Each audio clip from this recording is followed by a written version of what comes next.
I'm about to say a lot of things that will offend a lot of people and make them very defensive. Christian media. It has a reputation of being kind of... And let's face it, it is very much deserved. There are a few bits here and there that are the exception, but for every Prince of Egypt, you have 20 different versions of Jacob on the road. For every Bruce Almighty, you have 100 Evan Almighties. And for every VeggieTales, you have your Finding Jesuses, or worse, Bible Town. We're heading down to Bible Town, where children can learn beautiful stories from the Bible. Joshua and the Promised Land doesn't count because that is a masterpiece and you cannot convince me otherwise. Why is this though? Well, put simply, money. There are people on YouTube who have explained how the economics of these deals work better than I can, but basically, if you make something that is catered to Christian sensibilities, you have a set market and a set amount of money you're going to make every time it's released, because you already know that it's going to be bought and distributed by places like PureFlix, the Christian version of Netflix, no matter how terrible it is. So if you already know you're going to make $100,000, are you going to put $80,000 of work into your product and take home $20,000? No. You're going to put as little money and effort into your product as you can and take home as much money as possible and come back next year with another crap project and repeat the process over again, leading to the cesspool of garbage that is Christian entertainment. And in this heap of crap, video games are no exception. Most of these Bible-based games are just clones of other games with skins of Bible figures, or text-based adventures that just rip scripture out of the good book and put some terrible fan art behind the words as a text-to-speech lady reads to you. Which is actually a shame, because there are a ton of great tales from the Bible that would make great settings for games. The Battle of Jericho, the Great Flood, heck, a survival sim that takes place during the 40 years that the Jews wandered the desert after escaping across the Red Sea. I don't know. Anything except this garbage shovelware that exists on the Steam store. Hi, this is me. I'm currently editing the video, and while I was gathering footage, I discovered that there actually is a survival sim in the work called Moses From Egypt to the Promised Land that looks like it actually has some potential, so we'll see how that goes. But then I came across this trailer while clicking around YouTube for video ideas. And this looks great. Unreal 5, actual mechanics, Jesus flipping a table, and what looked to be actual effort put into this game. But then I noticed something on their download page for the game. It's the year 2072. Everything you believe in is being challenged. Are you willing to risk it all to discover the truth? This dashed all of my hopes for this game. This went from a potentially decent walking sim about the final days of Jesus from Passover to Easter that had the potential to be good, to the persecution fetish fantasy that a certain breed of Christians seem to have and can't stop making Facebook posts, movies, and now I guess video games about. But they have a demo for the alpha. They say they want feedback, and they would love for me to record their game. So that's what I'm going to do today. Give my unfiltered experience and critique of Bible X. Let's just say it started off well. Oh, the risks I take for entertainment. I started the day as anyone does, inside what appeared to be a serial killer's basement with enough motion blur to make me motion sick, a frame rate that had fewer digits than an amputee, and a loading screen that never ended. Turns out that the download link that I had found was broken and gave me the 1.0 version of the demo when I actually wanted the 1.1. I downloaded the correct file this time. Did I mention that this tiny game that I finished in less than 30 minutes was 12 gigabytes? For comparison, Nier Automata in its entirety is 11. And now the game could truly begin. After watching a cutscene that hadn't played the first time I started the game that tells the basic story, it's the future, no more Christian values, Grandma gave a guy that I thought was me but isn't me a Bible, you get the picture. I started off the game for real, and I have to give credit. The frame rate and motion blur in this version are much better than the previous. Yeah, this is running way smoother.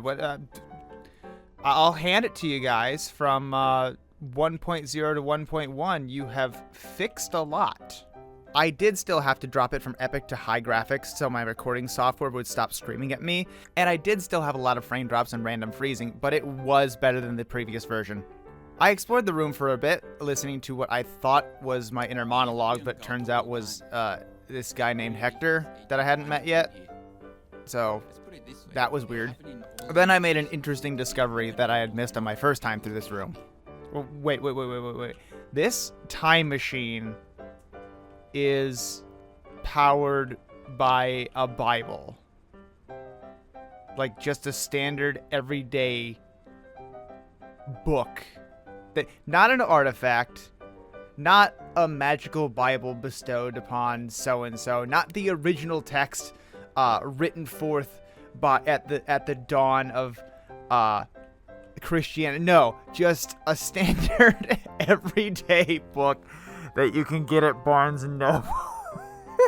Well, you can't even get it at Barnes. You can get it at Walmart, okay? Like, I'm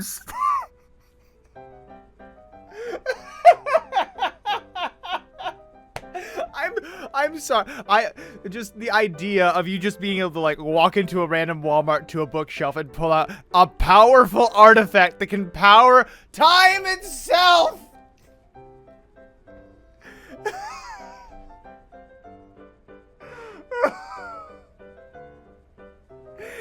You have a room full of artifacts that look to be pieces of history. You have a room full of these things that have been scrounged from the corners of the earth, and you don't use any of these to get to the date you want. No, you use something that was published in 2004.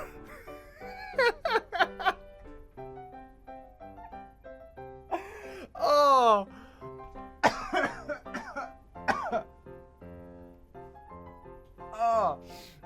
Oh. Yeah, we're gonna go back in time and stop Hitler. How are we gonna do that? Well, I got this copy of Wolfenstein we're gonna plug into my PS2 and see what goes. I'm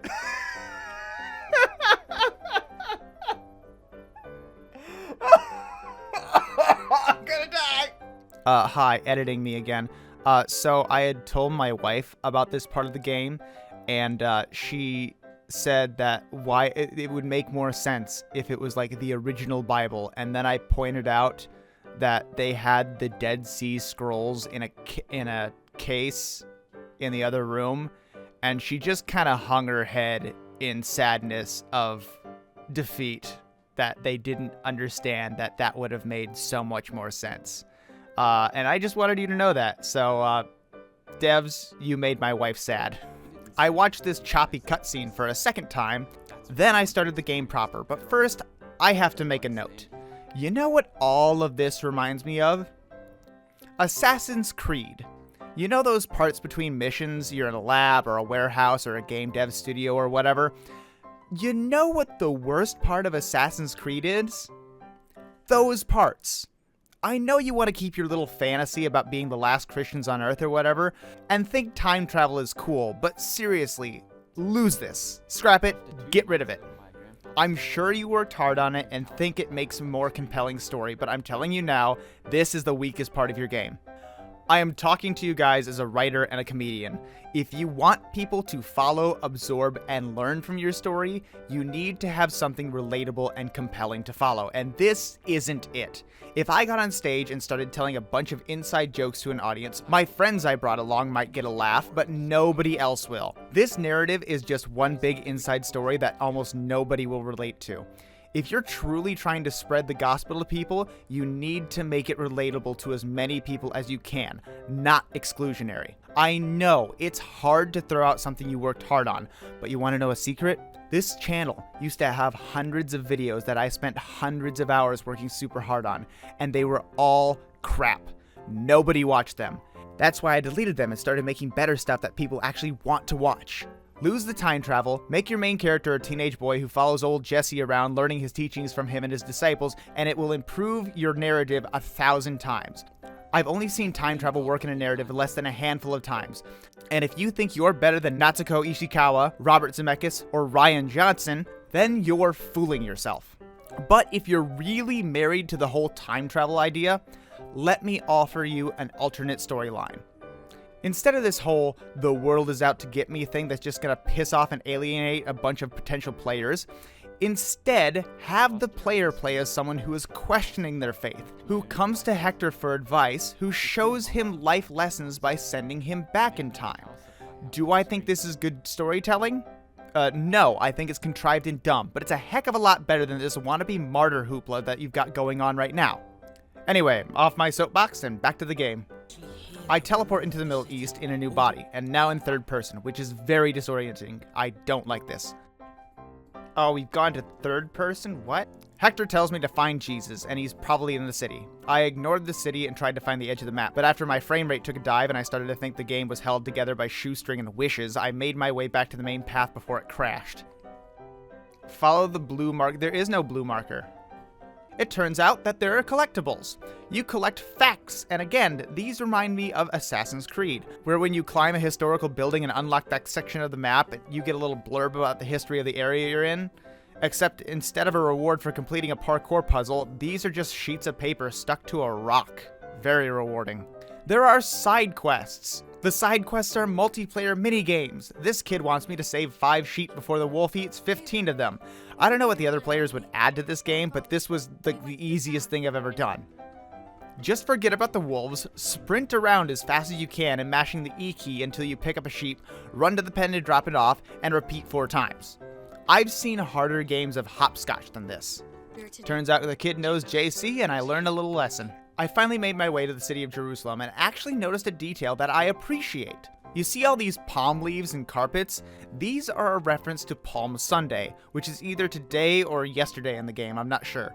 Where when Jesus rode into Jerusalem on a donkey, people threw down palm leaves and their robes into the road before him in celebration. Good use of environment to establish timeline. Whoever did this, good job. Then I came across the most dangerous guards I've ever encountered. But why are we hiding from the guards? This has not been explained. Are we fugitives? The kids seem to be fine with me. Are we wanted criminals in this past? Like, as far as the guards know, we're just some random person who wants inside. Like, what happens? What happens if I get caught by the guards? What happens? What happens? I must know. Can I just like walk in? Don't let him get away. Oh no. Oh no. Those guards were so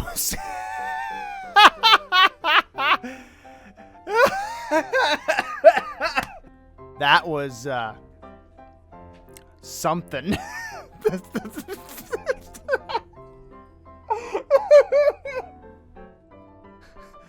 What do you mean, quest? I've already entered the city. I mean, look. I'll do it again. See, I left. Guards! You are the guards. Oh no. After being arrested for leaving the city, I learned how to throw a rock to distract people and made my way inside. And boy, do I have some things to say about this city. Okay, if I can make one big critique. Big does not mean good. Look at all this empty space. Like, I understand that this is alpha, but this is all kinds of just wasted space of nothing. Like, there's a reason, like, Assassin's Creed 1 takes place in Jerusalem. That was impressive there. Hold up. I need to see that animation again. That was... Up, here's that anime. Yeah! That's great. Oh, that was fantastic. That was...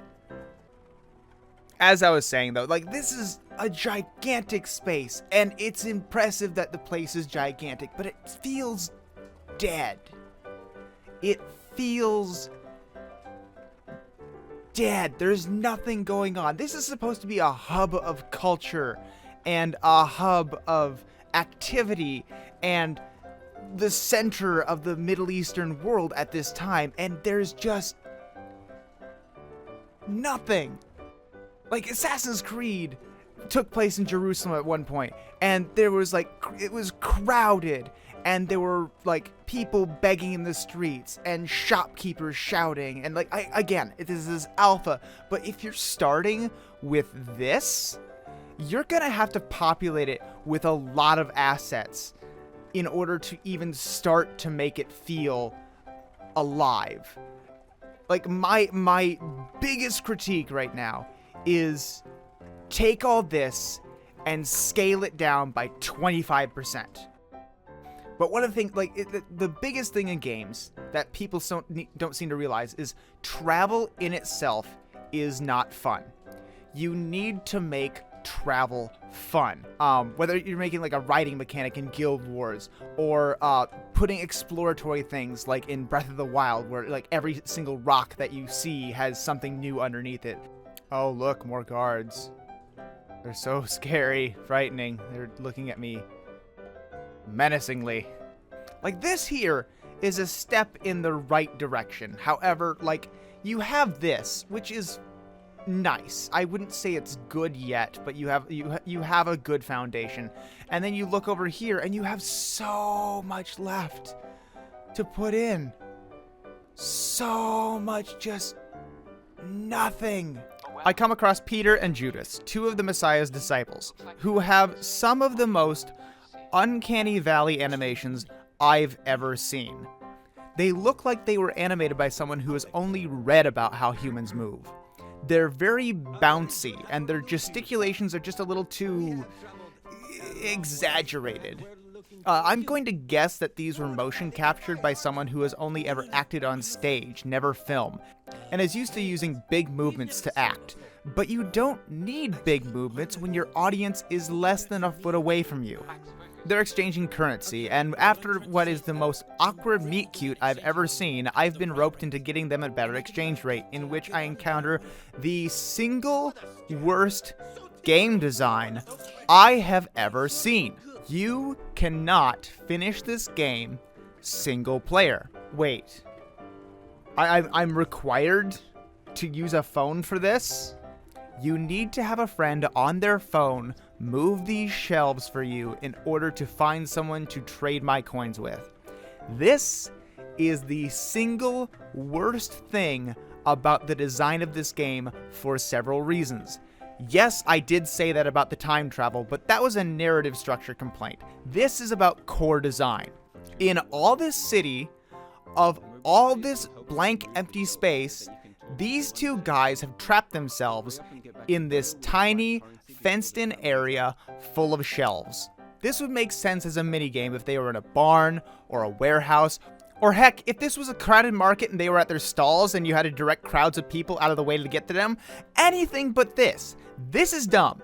And to top it all off, you force the player to grab someone else to help them with this section. Sure, the sheep minigame had a multiplayer feature, but at least it could be finished by myself. If this is your way of tricking a player to bring a friend to Bible study so that they can complete this level, that is a level of logic that is either so advanced I can't comprehend it, or so juvenile I outgrew it at an age so young I can't even imagine ever thinking that way, and I honestly can't tell which it is. I hooked up my own phone to the game, and to its credit, this is the smoothest phone-to-computer connection I've ever seen in a game. Jackbox Games and Among Us have nothing on how easy and smooth this was. Whoever programmed this, good job. I played with myself for a bit, gave the coins to Peter and Judas, Yeshua flips the table, and the demo ends. So, what did I think?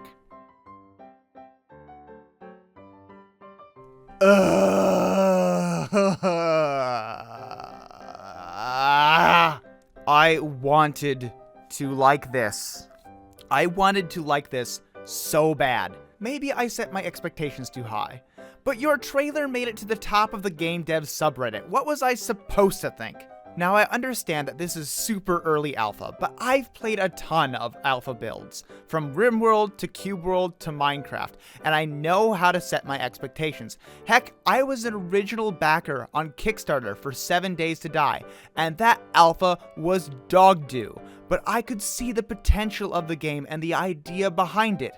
This game seems to have the problem of lots of little elements with no discernible cohesion between them.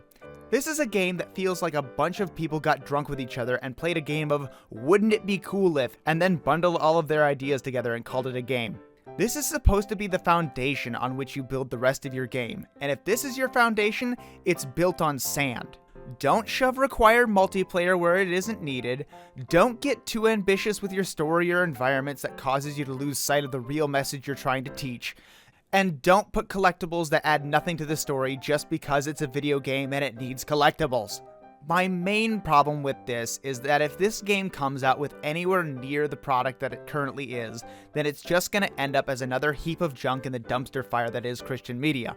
And honestly, I have no faith that this game will change in any meaningful way to fix its issues, because this is a small indie team.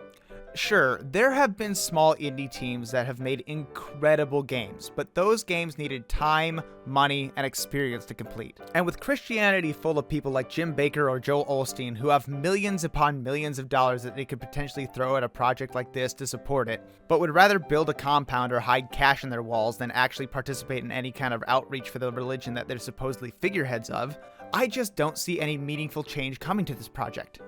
My final opinion is that this is a game being made by people who play video games, but have actually played very few. This idea has the potential to be a compelling and entertaining narrative walking simulator, but feels like the devs have never played one. Go out and play Oxenfree, Life is Strange, and Gone Home, all excellent narrative games that tell an interesting and interactive story. Then come back to this project and see what you can take as inspiration from those games and use it in your own. Maybe I'm wrong about the future of this game. Maybe the devs will see this and take some of what I said to heart, but I just don't know. I'm not religious, but I am a huge supporter of proper and respectful representation in video games. And the representation that Christians have gotten within the industry, especially from within their own community, is atrocious. Everybody deserves better than whatever this is. But until people stop using the banner of Christianity to manipulate others into making a quick buck, the future of this brand of media continues to be grim. Thanks for watching. I know this isn't my usual challenge videos, but since those take a long time, I wanted to just start doing some random stuff that I was interested in, and I'm always looking for weird and random games to check out. Like the original Survivor computer game from 2001 that I originally wanted to do for this video, but couldn't get working. So if you know anything like that, go ahead and leave it in the comments. Do the things if you want, and have a good day. You know, the worst part about all of this is that I think the only good game out there that has any kind of Christian swing to it is The Binding of Isaac, and that's all about how religious zealotry can end up hurting your loved ones, so that's kind of messed up.